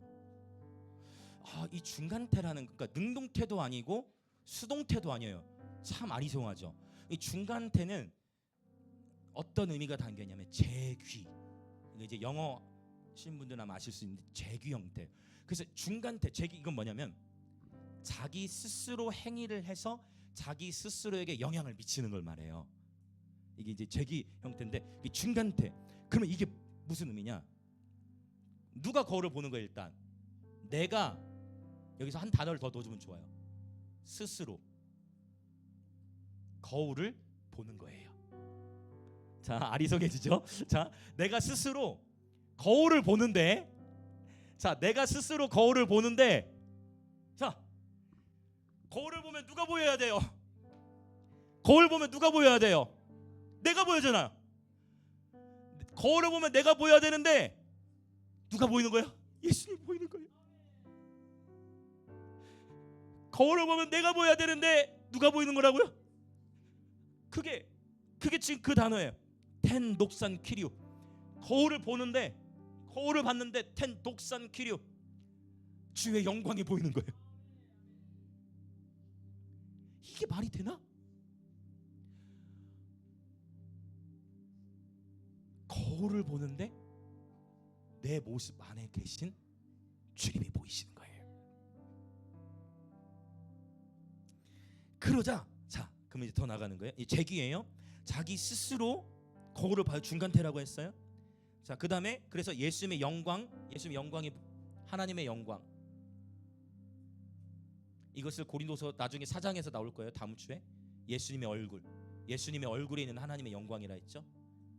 하나님의 영광, 예수님의 얼굴을 보는 거예요. 거울을 스스로 보는데 내가 보인 게 내 속에 계신 주님을 보는 거예요. 그러자 어떤 형상이 나타납니까? 그와 같은 형상으로 변화하여. 이것도 번역이 잘못됐어요. 명확하게 말씀드리기 잘못됐어요. 변화하여라고 하면 안 돼요. 왜냐? 여기서 쓴 이 변화도, 자, 여기는 또 놀라워요. 여기도 현재 수동태가 쓰였어요. 자, 근데 지금 헬라어에서 현재 형태는 현재 진행의 의미를 담고 있기 때문에, 자, 아까 여기 현재 중간태 제기 거울을 보는 거, 그러니까 이것도 한 번으로 끝나는 게 아니라 뭐 하라는 거예요? 계속 반복의 의미를 갖고 있는 거예요. doing이 계속 반복하는 거예요. 근데 놀라운 거, 변화는 능동태도 아니고 중간태도 아니고 수동태. 이 얘기는 뭐예요? 변화라는 거는요, 내가 스스로 하는 게 아니에요. 우리 보민이랑 거 나누면서 많이 얘기했어요. 의지만 가지고 안 되는 거 우리가 많이 경험했어. 많이 얘기 나눴. 의지만 가지고는 안 돼. 우리가 많이 얘기 나눴어. 맞아요. 변화는 되는 거예요. 저와 여러분이 절대 우리만의 의지로 변화할 수 없습니다. 성경에 나오는 이 메타포로 모든 헬라어 동사 변화라는 단어는 모든 동사의 문법적 형태가 다 수동태로만 기록이 돼 있어요. 단 한 번도 능동태로 쓰인 적이 없어. 아, 나는 변화할 겁니다. 나 변신할 겁니다. No, changed. 변화. 그러고 보니까 어제 만들어진 찬양이 changed네. 뭐? 어제 만든 찬양이 제목이 changed인데 이게 생각하고 한 게 아닌데 연결이 된 게 하나님이 놀랍습니다. changed, 변화되는 거예요. 그런데 놀라운 거, 계속 한 번에 변화되는 게 아니라 현재형이니까 진행해요. 계속 변화되는 거예요. 그러니까 저와 여러분 한 번에 한순간에 우리의 영은 한 번에 거듭난다, 즉 태어나지만 우리의 혼, 지식과 감정이라는 것은요, 의지라는 것은 변화되는 과정이 필요해요. 저와 여러분이 예수님을 영접한 이후에 나 이제 예수님 믿습니다 하면 저와 여러분의 신분은 바뀌어요. 저와 여러분 하나님의 자녀가 됩니다. 내가 예수님을 영접하는 순간 우리의 신분은 바뀌어요. 그러나 우리의 삶이 변화되는 데에는 시간이 필요한 거예요. 그래서 기다려야 돼요. 자, 옆에 계신 분에 인사합시다. 제가 더 많이 기다려 드리겠습니다. 기다리면 계속 뭐 하고 있는 중이에요? 변화되고 있는 중이에요. 자, 이렇게 또 인사합시다. 제가 변화되는 중입니다. 제가 이 표현을 이렇게 많이 했었죠. 제가 아직 공사 중입니다. 이 표현, 공사 중이다, 변화되는 중이다, 공사 중이다, 이런 의미가 되어지는 것이. 그러고 봤더니 이제 보세요. 자, 그와 같은 형상으로 변화하여가 아니라 어떻게 번역한다 했어요? 변화되어. 와, 여기서 놀라운 단어가 나오죠. 영광에서 영광에 이른다라고 표현하시는 거예요. 영광에서 영광으로. 모세 얼굴에도 하나님의 영광이 나왔지만 옛 언약의 영광에서 새 언약의 영광을 누리게 되는 것입니다. 여러분, 이 영광에서 영광으로가 이렇게 되는 거예요. 옛 언약의 영광에서 새 언약의 영광으로 들어갈지어다. 옛 언약 자체도 영광스럽지만 아마 이거는 처음 들어보신 분 대부분일 거예요. 영광이 영광으로 그냥 은사적으로만 주로 해석을 하지. 근데 여러분, 이게 신학적으로 이렇게 중요한 거예요. 옛 언약의 영광에서 새 언약의 영광으로 들어가시 축복해요. 할렐루야. 저와 여러분은 변화되어 가는 과정 중에 있어요. 그리고 이제 우상숭배 제약을 회개하고, 그러면 주님께 수건을 벗기세요. 그러면 수건이 벗겨진 상태로 거울을 보는 거예요. 수건을 벗지 않은 상태로 거울을 보기 때문에 왜곡이 일어나요. 수건을 벗지 않은 상태로 거울을 보기 때문에 왜곡이 일어나는 거예요. 우상이 제해져야 왜곡이 깨워져요. 비로소 바로 보게 되고 놀라운 역사, 거울을 보는데 내 속에 계신 주님이 보이는 것입니다. 기도하시겠습니다. 여러분, 저와 여러분 우리 다 똑같아요. 변화는요 절대 한 번에 완성되지 않습니다. 저와 여러분 한 번에 모든 걸 해결하려고 하지 마십시오. 하나님의 일에는 순서가 있고 질서가 있습니다. 그러나 우리의 신분은 한 번에 바뀌어요. 이미 저와 여러분의 신분이 하나님의 자녀됨이 세워지신 줄 믿습니다. 이제 우리의 관건은 기다림 속에서 이 변화의 영광을 경험해야 돼요. 그리고 날마다 그렇게 우리를 변화시켜 가실 것인데, 이 시간 함께 우리 기도하기를 원해요. 하나님, 참 이게 신기해요. 여러분, 우리는요 바라보는 대상을 닮아가요. 그래서 만약에 저와 여러분이 우상을 바라보면 우리는 그 우상을 닮아가요. 이 영적 비밀이에요. 저와 여러분이 우상을 바라보면 그 우상을 닮아가요. 우리가 회개하지 않은 상태에서, 수건이 벗겨지지 않은 상태에서 나 자신을 보면요 괴로움을 느껴요. 왠지 아세요? 자기 연민에 빠지게 돼요. 그러니까 수건을 벗지 않은 상태에서 보니까 정죄감이 밀려오는 거야. 판단이 막 밀려오는 거야. 그러니까 나는 할 수 없어. 야 나는 그러니까 자기 부인이라는 것은 좋은 건데 자기 연민은 위험한 거예요. 그러나 수건이 재해지면, 수건이 재해진 상태에서 예수님을 바라볼 때 내 모습 속에서 하나님의 형상이 보이게 되는 것입니다. 이 시간 기도합니다. 주님, 우리가 바로 지금 이 시간 우리의 삶을 주님께로 돌이킵니다. 이 시간 나의 우상 숭배의 죄악을 회개합니다. 특별히 만몬이 주인되었던 삶을 회개합니다. 나 자신, 자기 자신, 자존심이 우상되었던 것을 회개합니다. 우리 안에 모든 왜곡된 수건들을 제하여 주시고, 이 시간 내 스스로 거울을 바라보니 하나님의 영광을 보게 하여 주옵소서. 주님을 온전히 바라볼 수 있게 하여 주옵소서. 그리하여 주와 같은 형상으로 변화됨의 영광을 날마다 누리며 살아가게 하여 주옵소서. 옛 언약의 영광을 넘어 새 언약의 영광 가운데 살아가게 하여 주옵소서. 그렇게 주여 한번 외치며 같이 기도하겠습니다. 주여. 말씀을 붙들고 기도하는 가운데 회개가 일어납니다. 말씀을 붙들고 기도하는 가운데 자연스럽게 죄사함의 역사가 나타납니다. 이것이 성령의 역사입니다.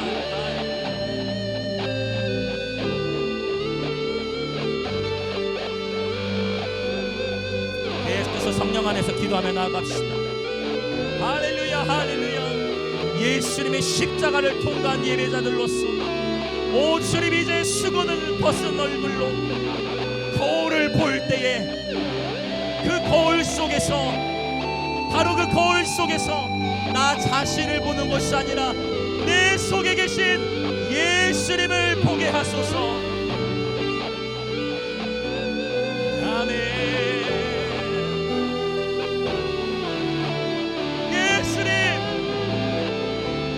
이 옛 언약의 수건을 벗기 전까지는, 이 옛 언약의 수건을 벗기 전까지는 거울을 볼 때에 오히려 자기 연민, 오히려 내 삶의 처지의 한탄과 이 아픔을 통과해야 하지만, 옛 언약의 수건을 벗고 옛 언약의 수건이 벗겨져서 비로소 거울을 보게 될 때에는 바로 그 거울을 통해 내 안에 계신 예수님을 보게 되리니, 수건이 벗겨진 얼굴로, 수건이 벗겨진 얼굴로서 주님을 보게 될지어다. 그래야 예수님에 대한 모든 왜곡이 끊어지고 올바르게 보고 올바르게 선포하며 올바르게 기도함으로 그렇게 주님과 교제하며 살아가도록 성령이여 역사하여 주옵소서. 할렐루야, 할렐루야, 할렐루야, 할렐루야. 예수님, 이제 새 언약의 일꾼으로 살아가게 하여 주옵소서.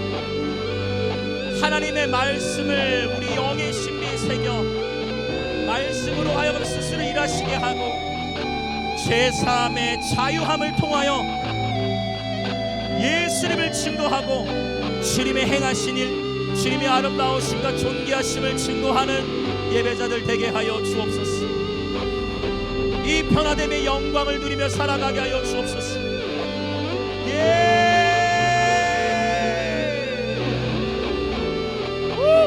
할렐루야. 우리는 변화되어 가는 중입니다. 시간이 필요해요. 괜찮아요. 어쩌면 모세조차도 자신의 삶에 임한 하나님의 영광을 깨닫지 못했습니다. 그럴 수 있어요.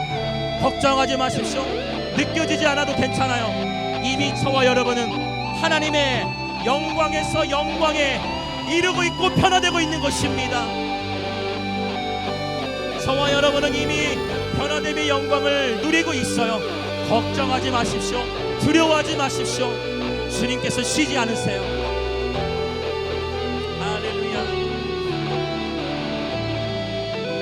오 주님, 예수님을 바라봅니다.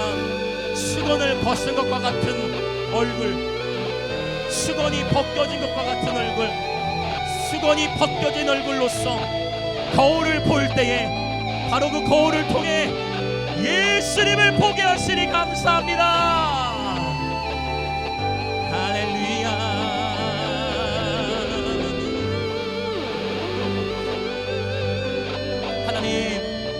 하나님의 영광을 보기를 원하는 사람은 생각보다 적습니다. 그러나 여기 이 자리에 하나님의 영광에 가까이 나가기를 사모하는 예배자들이 있으니 기꺼이 자신을 부인하고 하나님의 영광을 보기 원하는 예배자들의 삶 가운데에 넘치는 자유와 사랑, 기쁨을 통하여 우리 삶이 변화될 뿐만 아니라 우리가 새 언약의 일꾼이 되어서 우리의 자녀 또 가정과 학교 일터에 또 만나는 모두들과 관계 가운데에 이 변화됨의 영광을 통하여 하나님 나라를 드러내는 놀라운 사명으로 축복하여 주옵소서. 걱정하지 마세요. 나는 왜 이렇게 변화가 더디지? 걱정하지 마세요. 다 우리 현재 진행으로 수동태로 이미 메타포로 변화되어 가고 있는 것입니다. 내가 아직 느껴지지 않을 수 있어요. 마취 중이기 때문이죠. 내가 아직 느껴지지 않을 수 있어요. 하나님은 수술하고 계십니다. 걱정하지 마시고 아무것도 염려하지 마시고 이 공동체 안에 임해 있는 하나님의 임재를 누리십시오. 이 공동체 안에 임해 있는 하나님의 평강 속에서 자유하십시오. 어린아이로부터요 어른에 이르기까지 모든 세대가 그분을 알아가게 될 것입니다.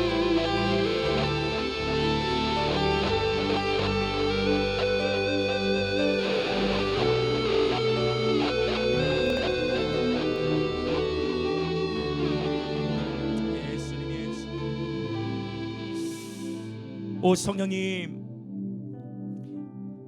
오늘 이 시간 우리가 주께로 돌이킵니다. 우리가 겸손히 아버지 엎드린 자는 넘어지지 않는다 말씀하신 같이 오늘 우리가 겸손히 주께로 돌이킵니다. 우리의 마음을 주께로 돌이킵니다. 우리 입술로만이 아닌 우리의 마음으로 주님을 공경하는 예배자 되게 하셔서 우리가 이 시간 우리의 마음, 우리의 작은 이 마음을 주께로 돌이키오니 성령이여 우리 심령에서부터 수건들을 벗겨 주옵소서. 모든 수건을 벗겨 주셔서 이제 우리가 스스로 거울을 볼 때에 우리 속에 계신 예수님을 보게 하소서. 주님의 영광을 보게 하소서. 예수님의 얼굴을 보게 하소서. 하나님, 우리는 바라보는 대상을 닮아가게 되는 것처럼 그렇게 거울을 통해 주님을 봄으로 말미암아 주님을 바라봄으로 말미암아 주님을 닮아가는 예배자 되게 하소서. 우리가 인지하지도 못하는 사이 날마다 우리를 영광에서 영광으로 변화시켜 가시니 감사합니다. 옛 언약의 영광에서 새 언약의 영광으로, 이전 영광에서 나중 영광으로 우리를 영광에서 영광으로 이끄시니 감사합니다. 변화시키시는 하나님의 영광에 감사드립니다. 성령님, 오늘도 그렇게 우리 가운데 새를 행해 주시니 감사합니다. 아버지, 날마다 수건이 벗겨진 채 날마다 이 거울 앞에 서게 하소서. 날마다 말씀의 거울 앞에 서게 하소서. 날마다 주의 우리 속에서 주님의 형상을 보게 하소서.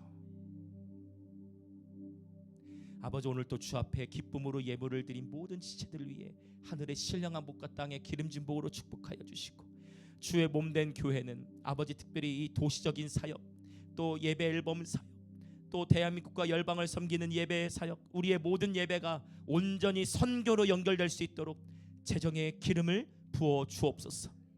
지금은 우리 주 예수 그리스도의 은혜와 하나님 아버지의 놀라우신 사랑과 성령 하나님의 감화 감동 교통하심이 오늘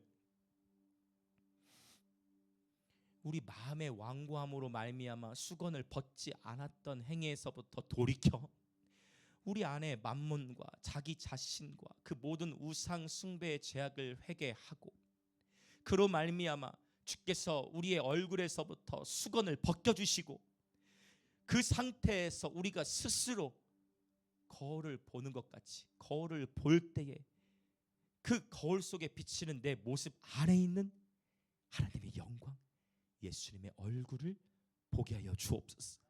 그렇게 주의 얼굴을 보는 가운데에 우리도 인지하지 못하는 사이 옛 언약의 영광에서 새 언약의 영광으로 이끄시고 이전 영광에서 나중 영광으로 날마다 우리를 변화시키시는 그 하나님의 변화의 영광을 날마다 기뻐하며 자유롭게 즐거이 주를 사랑하며 기쁨으로 주와 동행하기로 결단하는 우리 영광의 임재의 모든 성도들과 오늘 이 예배에 참여하는 그리스도의 몸의 모든 지체들 가운데에 지금으로부터 영원토록 함께 있을지어다.